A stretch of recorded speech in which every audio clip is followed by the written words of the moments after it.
오늘 주신 하나님의 말씀은 출애굽기 32장 31절에서 33절의 말씀과 요한복음 21장 15절에서 19절까지의 말씀입니다. 모세가 여호와께로 다시 나아가 여짜오되 슬프도소이다. 이 백성이 자기들을 위하여 금신을 만들어 싸우니 큰 죄를 범하였나이다. 그러나 이제 그들의 죄를 사하시옵소서. 그렇지 아니하시오면 원하건대 주께서 기록하신 책에서 내 이름을 지워버려 주옵소서. 여호와께서 모세에게 이르시되 누구든지 내게 범죄하면 내가 내 책에서 그를 지워버리리라. 그들이 조반 먹은 후에 예수께서 시몬 베드로에게 이르시되 요한의 아들 시몬아, 내가 이 사람들보다 나를 더 사랑하느냐 하시니 이르되 주님, 그러하나이다. 내가 주님을 사랑하는 줄 주님께서 아시나이다.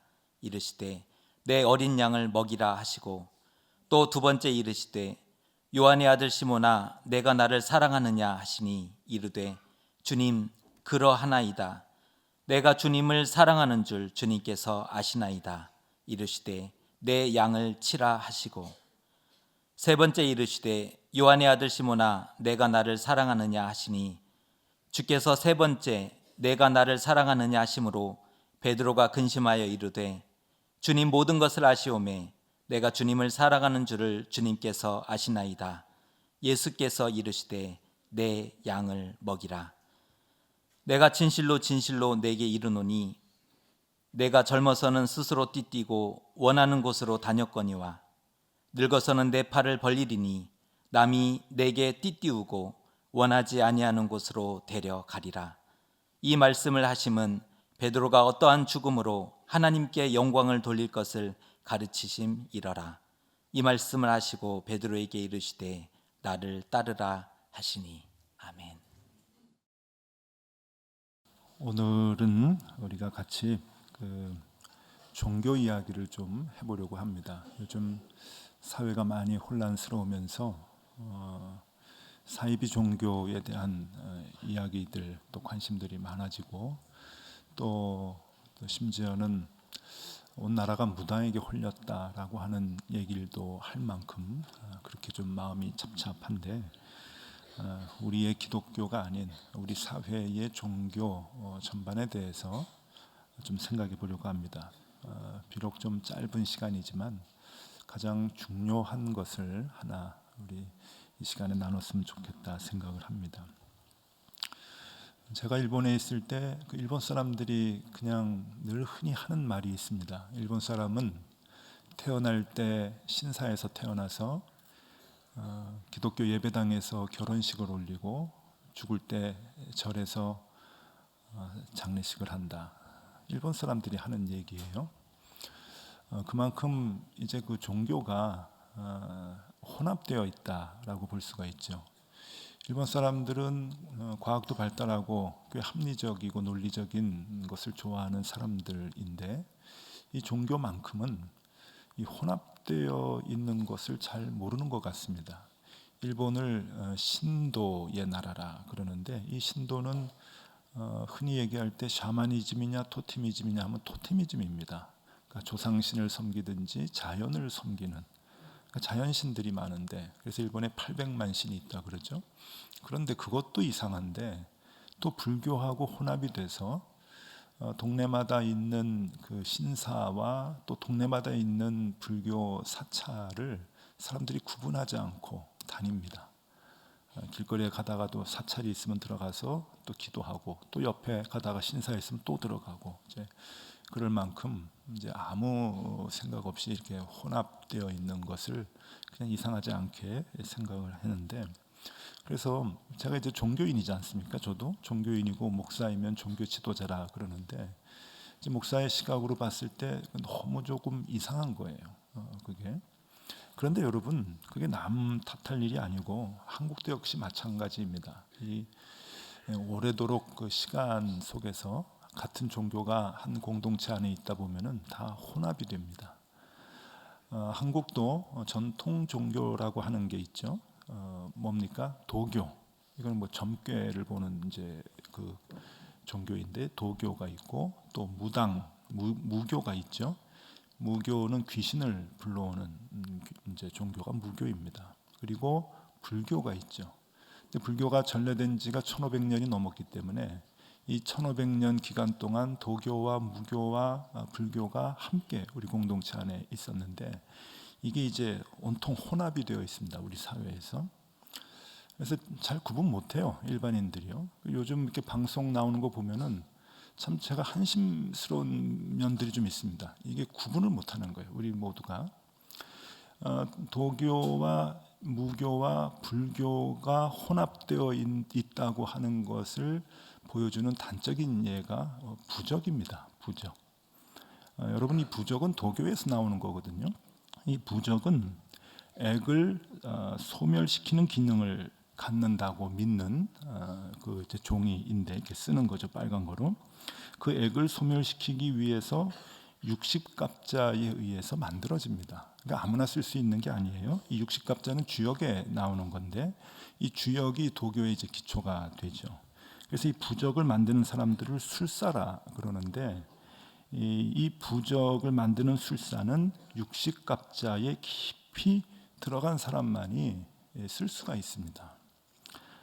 60갑자가 뭡니까? 60갑자는 우리가 잘 알죠. 10간 12지의 결합입니다. 그래서 10간과 12지가 결합이 돼서 이제 60이 되는 거죠. 한 바퀴가 돌면은. 그래서 이제 60갑자인데 이것이 음양과 오행으로 결합이 되면 점괘가 나옵니다. 여러분, 음양이 뭡니까? 음양은 뭐 우리 다 잘 알죠. 음양, 한의학에도 이제 많이 적용이 되는데 음양. 오행은 뭡니까? 오행은 동서남북을 얘기하는 거거든요. 동서남북, 그다음에 그 중심. 이게 이제 5가지의 이제 방향을 얘기하는 거죠. 근데 이 그 오행이라고 하는 것이 이제 색으로 표현을 하는 거예요. 색깔로.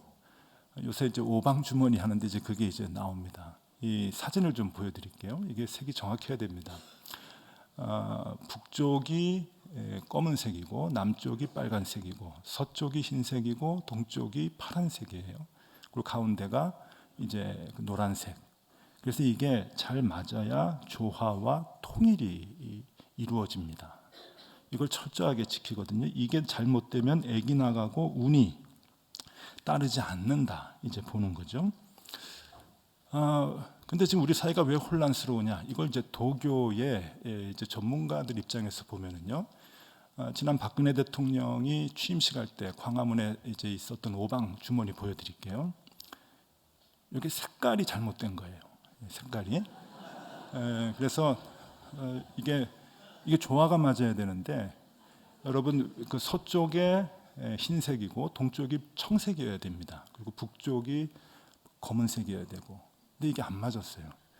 그러니까 이거를 만든 사람도 이게 엉터리인 거예요. 엉터리. 뭐 기본도 모르고 이게 만든 거죠. 그래서 지금 해석이 우리나라가 왜 이렇게 혼란스러우냐? 이게 조화가 안 맞아가지고 이제 혼란스럽다 이제 그러고 왜 광화문이 저렇게 시끄러웠냐? 광화문에 저게 있었기 때문에 그런 것이다. 정말 그렇게 해석을 하는 거예요. 근데 이게 이제 그 음양오행으로 인해서 이제 점괘가 나오는 거, 거기에 이제 사주, 팔자 이런 그 도교에 나오는 60갑자에 의해서 이제 이런 것들이 이제 점괘가 나오는 거죠. 근데 이게 우리 생활에 얼마나 많이 들어와 있냐면은 여러분 저 오행은요 우리 가정에 색깔이 많이 있습니다. 저는 가끔 신방 가면은 목사님 오셨다고 방석을 내미는데 저 방석이 나와요. 정말 그래. 우리 모릅니다. 모르고 그냥 그런 방석을 갖고 있어요. 그럼 그런 방석이 나오면 난감하죠. 그럴 때 목사가 할 수 있는 일이 뭔지 압니까? 방향을 잘 맞춰서 앉는 거죠. 방향을 맞춰야지 예배가 잘 됩니다. 그래서 검은 북쪽이 어디냐 해서 검은색을 북쪽으로 하고 빨간색을 남쪽으로 하고 그러고 이제 앉아서 예배를 드리면 이제 잘 되죠. 이게 이제 그 부적이라고 하는 것이 이렇게 이제 도교에서 이제 술사에 의해서 시작이 되는데 불교에서 부적을 써줍니다. 스님들이. 이건 보편적인 건 아닌데 근데 가끔 스님들이 부적을 써주는데 여러분 엉터리입니다. 스님들하고 부적하고는 관계가 없는 거예요. 뭐 조금 어디서 배워가지고 뭐 한다 그러는데 그 엉터리고, 무당도 부적하고는 관계가 없습니다. 너무 오래전부터 함께 혼합이 돼가지고 무당들도 뭐 쓴다 뭐 이제 그러는데, 무당은 샤머니즘이죠. 도교는 토테미즘. 이게 다릅니다. 이게 다른 건데, 도교는 기를 찾아가는 거고, 그죠? 풍수지리를 찾아가는 거고, 점괘를 찾아가는 건데, 무당은 샤머니즘, 귀신을 불러오는 거거든요. 그러니까 무당이 이제 그 부적을 쓰고 이제 그런 건 아닌데, 아주 이게 혼합이 돼가지고 우리 사회에서 이게 이제 보편화돼 있죠. 생활화되어 있습니다. 그런데 이게 이제 교회까지 들어와 있잖아요. 여러분 그거 아셔야 됩니다. 교회에도 용한 기도 권사님 계셔요. 기도 권사님들 기도 받으러 가자 그러고, 어느 목사님 뭐 잘 알아맞힌다 그러고 목사님한테 기도 받으러 가자. 그 영역이 뛰어나다고. 여러분 제발 그러지 마십시오. 이게 우리 한국 사회를 이만큼 망쳤어요. 이게 지금 우리가 심판받는 거거든요. 그런 곳에서 신앙생활 훈련을 받고 그런 사람들이 사회에서 공부 좀 잘하고 시험 좀 잘 봐가지고 높은 자리에 올라가면 사회 다 망치는 거예요. 다 망치는 거예요. 종교 영향이 큽니다. 특별히 교회 영향이 너무 커요. 이게 잘못된 신앙 때문에 사회가 송두리째 지금 몸살을 앓고 있는데, 세상에 많은 종교 중에 고등 종교와 하등 종교가 있습니다. 있어요. 근데 그 기준이 뭡니까? 사전적으로 찾아보면은 고등 종교는 과학적이고 합리적이어야 한다라고 얘기합니다. 근데 이제 과학이, 여기서 말하는 과학이 뭐 물리학, 화학, 생물학 이런 걸 얘기하는 것이 아니고 합리적인 것을 얘기하는 건데, 이런 것이죠. 고등 종교의 조건은 창시자가 있어야 되고, 그 다음에 경전이 있어야 되고, 그다음에 세 번째는 전도를 위한 조직이 있어야 된다. 그러니까 이게 과학적이고 합리적이라는 거예요. 이 사람들이 얘기하는. 그래서 이 종교적으로 창시자가 있고 경전이 있고 조직이, 단체가 있게 되면은 고등 종교다. 이제 그렇게 얘기를 하는데, 근데 이것만 가지고는, 이런 사전적인 그 기준만 가지고는 이게 설명이 안 됩니다. 설명이 안 되고 우리의 종교의 모습이 이게 이 사전적인 의미로 드러나질 않죠.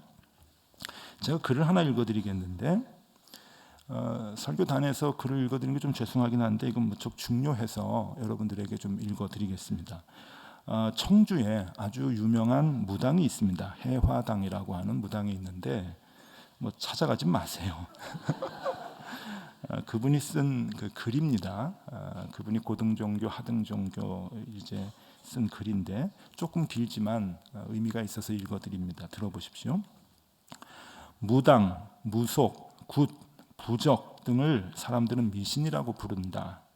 미신이라 함은 아무런 과학적 근거가 없는, 합리적이지 않은, 근거 없는 맹목적인 믿음을 말한다.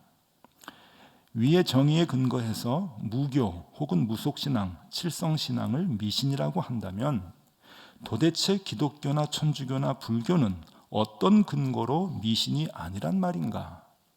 아마 단단히 좀 화가 난 것 같습니다. 기독교에서 안수기도랍시고 사람을 죽이고 치유를 빙자하여 굶기거나 때리며 악마나 사탄을 몰아내는 의식을 하는 건 도대체 과학적 근거를 어디에 두고 미신 행위가 아니라 할 수 있을까? 맞는 얘기죠. 기독교와 천주교에서 포도주와 밀떡을 예수님의 피와 살이라고 하는데 그것은 과학적 근거를 두고 행하는 행위라고 할 수 있을까? 성수도, 옥수도 뭐와 다를까? 불교에서 천도제 의식을 하고 삼재 풀이를 하는 것은 과학적일까? 미사를 드리고 예배를 드리고 법회를 열고 설법을 듣고 목사님의 설교를 듣고 찬송가를 부르고 찬불가를 부르고 성가를 부른다. 우리의 무속 종교도 구슬하고 경문을 하고 창북거리나 불사거리나 타령을 한다. 도대체 어디가, 어떤 점이 다르다는 것일까? 언젠가 기독교 신자이신 분과 언쟁을 했는데 그분 말씀으로는 기독교는 고등 종교고 무속은 하등 종교라더라. 누가 어떤 권리로 기독교는 고등 종교이고 무속은 하등 종교라고 구분 지었는가? 기복신앙을 비는 것은 하등 종교라고 하는가?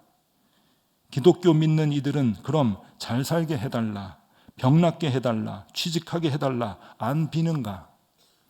그들이 비는 것도 기복이다. 복을 달라 비는 것이란 말이다. 어떤 기도든 복을 바라지 않는 기도는 없다. 그러니 기복신앙으로 빈다고 그것이 하등 종교라고 하는 것은 말도 안 된다. 우리는 결코 하등 종교가 아니다. 우리가 행하는 굿이나 치성이나 비손이나 점사도 미신이 아니다. 하나님의 말씀이라 칭하는 방언이나 예언을 우리네가 보는 점사와 무엇이 다를 것이며, 초를 켜고 찬송가를 부르며 주일마다 예배를 보는 것도 경문을 하고 북과 꽹과리와 장구를 치며 굿을 하는 것과 무엇이 다른가? 은총을 받았다 눈물을 흘리고 감사의 기도를 올리고 11조 헌금을 하는 것이나, 우리네 신도가 신령님의 덕을 받아 뜨거운 것이 가슴 밑바닥으로부터 북받쳐 눈물이 흐르고 소원 성취해서 감사하다고 촉값이나 기도값을 올리는 것과 무엇이 다른가? 그대들의 하나님이, 그대들의 예수님이, 그대들의 마리아님과 부처님이 대단하다고 전지전능하다고 생각한다면 고등종교답게 굴어라. 여기까지. 많은 생각을 하게 해주는 글이죠. 정말 용하시더라고요. 이렇게 글을 읽어보니까. 청주랍니다. 고등종교와 하등종교의 차이 잘 모르겠다 그러는 거예요. 근데 여러분, 조금 뒤에 이제 제가 결론을 낼 텐데 중요한 기준이 하나 있습니다. 고등종교, 하등종교의 많은 이렇게 차이들이 있지만 오늘 그냥 딱 한 가지 제일 중요한 기준 하나 우리가 좀 알아야 될 게 있는데, 하등종교는요, 모든 종교적 관심이 나를 향한 것입니다. 나를 향한 것. 그게 하등종교의 특징이에요. 그래서 나를 위해서는 내가 선이기 때문에, 내가 나를 위한 것이 선이기 때문에 그 선을 이루기 위해서는 거짓말이나 남을 해치는 것도 괜찮은 거예요. 이게 하등종교의 특징입니다. 그래서 뭐 영화나 연속극 보면 그렇잖아요. 궁중에 뒤에 여인네들이 뭐 인형을 만들어서 막 찌르고 그러잖아요. 그 찌르는 게 나를 위한 거죠, 그죠? 그리고 남을 해하는 거죠. 근데 아무런 양심의 가책이 없어요. 이게 주술인데, 이게 주술이거든요. 기를 가지고 이제 그 남을 해하는 건데 괜찮은 거예요. 왜냐하면은 내가 선이기 때문에 그런 거죠. 모든 종교적 관심이 나이기 때문에 남은 다 망가져도 괜찮은 겁니다. 이게 하등 종교의 가장 중요한 특징입니다. 고등 종교는 그럼 반대겠죠. 고등 종교는 모든 종교적 관심이 나에서부터 출발하여 점점 남을 향하여 가는 것. 이것이 고등 종교의 특징입니다. 물론 각 이제 종교마다 교리가 있고 구원관이 있고 그런데 그런 거 말고 이제 관심이라고 하는 그 기준으로 보면은 내 관심에서 점점점 남에게, 남을 향하는, 공동체를 향하는 그 마음이 고등 종교의 특징이라는 거죠. 그래서 고등 종교는 사랑과 평화와 평등의 세상을 지향합니다. 사랑을 많이 얘기하고 평화를 얘기하고 평등을 얘기하죠. 그리고 남을 위해서 나의 희생과 인내를 선으로 삼아요. 이게 고등 종교의 특징입니다. 남을 위해서 내가 더 희생하고 남을 위해서 더 참아내는 것. 자, 그러면 여러분에게 여쭤보겠습니다. 지금의 우리 한국 교회 하등 종교입니까? 고등 종교입니까? 답은 아는데 말하기에는 좀 쑥스러우시죠? 하등 종교 쪽에 더 가깝죠. 고등 종교라고 볼 수가 없어요. 하등 종교예요. 그래서 아까 그 무당이 니네하고 우리하고 뭐가 다르냐라고 얘기하는 것은 기독교를 잘 몰라서 그런 거예요. 그냥 한국 교회의 교인들만 보니까 똑같은 거죠. 왜? 교인들이 다 하등 종교 같이 신앙생활하니까 그래요. 그러니까 무당이나 그 무속 신앙을 갖고 있는 사람들이나 교회 다니는 사람들이나 다 똑같다 하는 거예요. 우리는 그런 말 들어도 쌉니다. 우리가 그렇게 신앙생활을 하고 있기 때문에 그런 것이죠. 기독교 신앙이 무속 신앙으로 되어가는 과정이 있습니다. 이건 성경에도 그대로 나오는데 두 가지입니다. 첫 번째는 하나님을 위한 신앙이 자기를 위한 신앙으로 틀어져요. 이러면 이제 무속 신앙이 되어버리는 거죠. 성경에 이제 많이 나옵니다. 이제 모세 시대에 금송아지를 만드는 것도 그렇고 사울 왕 때의 사건도 나오고 그런 것들이 많이 나오죠. 출애굽기 32장 31절 금송아지 만든 때의 사건입니다. 읽어드립니다. 모세가 여호와께로 다시 나아가 여짜오되 슬프도소이다. 이 백성이 자기를 위하여 금신을 만들어 싸우니 큰 죄를 범하였나이다. 금송아지를 누구를 위해서 만들었는가? 하나님이라고 만들었잖아요. 하나님이라고 만들었는데 목적이 자기들을 위하여. 하나님은 우리에게 하나님을 믿는 신앙을 우리에게 요구를 하면서 그 신앙의 목적이 하나님이거든요. 하나님을 경배하기 위해서 우리를 부르시고 자녀를 삼으시는 건데 우리들이 나를 위해서 그 신앙 생활을 하기 시작을 하면서 우리의 믿는 종교는 하등 종교, 무속 종교로 그냥 곤두박질 치는 거예요.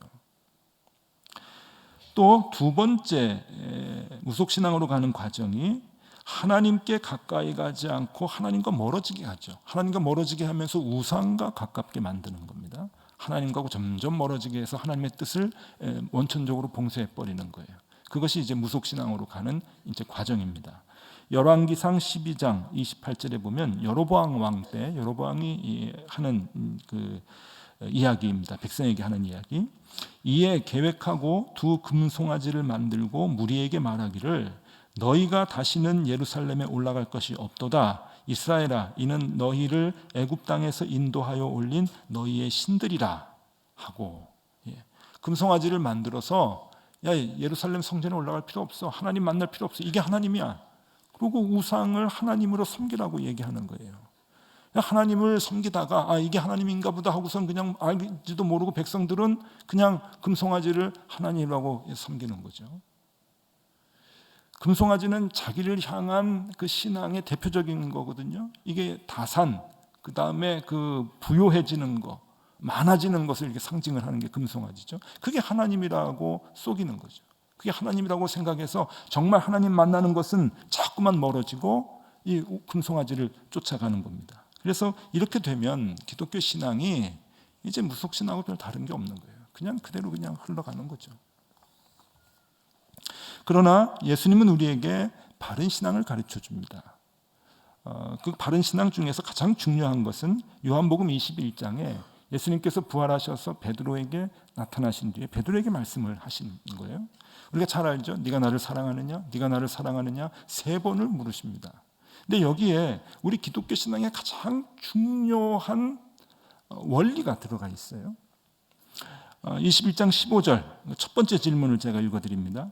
그들이 조반 먹은 후에 예수께서 시몬 베드로에게 이르시되 요한의 아들 시몬아 내가 이 사람들보다 나를 더 사랑하느냐 하시니 이르되 주님 그러하나이다. 내가 주님을 사랑하는 줄 주님께서 아시나이다. 이르시되 내 어린 양을 먹이라. 우리 잘 아는 내용이죠. 여기에서 중요한 게 두 가지 나옵니다. 주님을 더 사랑하느냐. 기독교 신앙의 중요한 것은 우리가 다른 것보다 우상보다 다른 내 관심보다 돈보다 주님을 더 사랑하는 거예요. 이게 우선되는 거죠. 주님을 더 사랑하는 거예요. 여러분 돈 좋아하시죠? 돈보다 주님을 더 사랑하라는 거예요. 주님을 최고로 우리가 사랑해야 되는 거예요. 주님이 나의 전부입니다라고 하는 그 고백을 할 수 있어야 돼요. 그러면 우리의 고백을 들으신 주님께서 우리에게 하시는 명령이 뭐냐면은 내 어린 양을 먹여라. 주님이 우리에게 맡겨주신 양들이 있어요. 우리 이웃들이죠. 특별히 힘없는 소외된 사람들을 얘기하는 거예요. 제가 늘 얘기하죠. 4대 취약 계통 그 사람들, 계층 사람들. 그 사람들을 먹이는 역할을 책임을 우리가 져야 되는 거예요. 그게 하나님께서 우리에게 주시는 명령입니다. 네가 나를 더 사랑하느냐? 예, 제가 주님을 더 사랑합니다. 다른 것보다 더 사랑합니다. 그러면 주님이 나와 같이 살자 그러지 않으시고 내 양을 먹이라. 사랑하는 것만큼 내 양을 먹이라. 확대되라는 거예요. 우리의 신앙의 폭이. 이것이 얼마나 중요한지 주님은 3번이나 베드로에게 묻고 확답을 주십니다. 확인을 하시는 거죠. 3번씩이나 반복해서 그러시는 거예요. 여러분, 시국이 참 혼란스럽습니다. 걱정이 되죠. 대통령과 사이비 무속 종교에 대한 걱정과 불만이 최고조에 이릅니다. 기독교계가, 이게 종교 문제니까 또 기독교계가 흥분하면서 지난주 중에는 교단별로 성명을 많이 냈습니다. 우리 교단도 성명을 냈습니다. 근데 기독교계에서 성명을 내는 걸 보면은 주로 제목이 이렇습니다. 사이비 무속 신앙에 사로잡힌 지도자를 통탄함. 그렇게 돼 있어요. 이게 우리 교단 신문에서 지난주 중에 성명서를 발표했는데 그것이 교단 신문에 나온 그 기사, 이제 그 일면 톱 제목이 이렇습니다. 사이비 무속 신앙에 사로잡힌 지도자를 통탄함. 예. 근데 알아야 됩니다. 뭐가 사이비입니까? 뭐가 무속입니까, 여러분? 사이비하고 무속이 교회 안에 다 들어와 있는데 무당하고 교인들하고 구분이 안 가는데 뭐가 사이비예요? 오방주머니 색깔 잘못한 게 그게 통탄할 일입니까? 아닙니다. 사회 지도층에 있는 기독교인들의 하는 행태들을 보십시오. 사이비 종교인이지 그게 무슨 기독교인입니까? 가장 중요한 하나님의 가르침조차 삶 속에서 실천이 안 되잖아요. 여러분, 저는 잘 됐다고 생각해요. 이게 한국의 문제가 지금 종교가 중심이 돼가지고 문제가 터져버렸는데 그 가장 중심에 교회가 있습니다. 기독교가 있습니다. 반성해야 돼요. 기독교가 다시 참된 신앙이 뭔지, 건강한 신앙이 뭔지 되돌아볼 수 있어야 됩니다. 여러분, 영적 능력 쫓아가지 마십시오. 하나님의 말씀을 따르고 하나님의 말씀을 지키는 게 영적 능력입니다. 그게 영적 능력이 강한 사람들이에요. 네가 나를 더 사랑하느냐? 예, 제가 돈보다 하나님 더 사랑합니다. 세상적 지위보다 하나님을 더 사랑합니다. 그러면 내 양을 먹여라. 예, 먹이겠습니다. 그게 영적 능력 있는 사람들인 거예요. 여러분, 이번 사건으로 대통령과 국정농단을 한 이들이 죄는 밝혀져야 됩니다. 그건 뭐 또 다른 문제니까 밝혀져야 되지만 한국 교회는 교회대로 우리의 신앙의 건강성을 다시 한번 체크해야 되고요. 이게 전통 종교인지 무속 신앙인지 휩쓸리고 이것도 아니고 저것도 아닌 그런 형태로 나만을 위해서 내가 목적이 되는 신앙을 갖고 생활한다고 한다면 여러분, 우리 사회는 변하지 않습니다. 기독교인들 때문에 더 혼란스러워지고 더 나빠지겠죠. 주님이 세 번째 베드로에게 말씀하십니다. 21장 17절입니다. 세 번째 이르시되 요한의 아들 시몬아 내가 나를 사랑하느냐 하시니 주께서 세 번째 내가 나를 사랑하느냐 하심으로 베드로가 근심하여 이르되 주님 모든 것을 아시오매 내가 주님을 사랑하는 줄을 주님께서 아시나이다. 예수께서 이르시되 내 양을 먹이라. 오늘 우리에게 하시는 말씀입니다. 하나님을 우리의 뜻에 맞추지 말고 우리의 마음을 하나님의 뜻에 맞춰 나가야 할 것입니다. 로마서 12장 2절의 말씀을 끝으로 설교를 마치도록 하겠습니다. 너희는 이 세대를 본받지 말고 오직 마음을 새롭게 함으로 변화를 받아 하나님의 선하시고 기뻐하시고 온전하신 뜻이 무엇인지 분별하도록 하라. 아멘. 기도하겠습니다. 주님, 우리 주님이 참 좋습니다. 그래서 밤 깊도록 주님과 함께 있고 싶은데 주님께서는 세상에 할 일이 많으니 세상으로 내려가라 하십니다. 내가 나를 사랑하느냐? 그러면 내 양을 먹여달라. 네, 주님 그렇게 하겠습니다. 우리 정의교회가 그렇게 하고 우리 정의교회 교인들부터 그렇게 살겠습니다. 주님을 사랑하는 만큼 이웃들을 먹이겠습니다. 약한 자들을 끌어안겠습니다. 그렇게 우리의 신앙을 견고하게 건강하게 하여 주시옵소서. 예수 그리스도 이름으로 기도드리옵나이다. 아멘.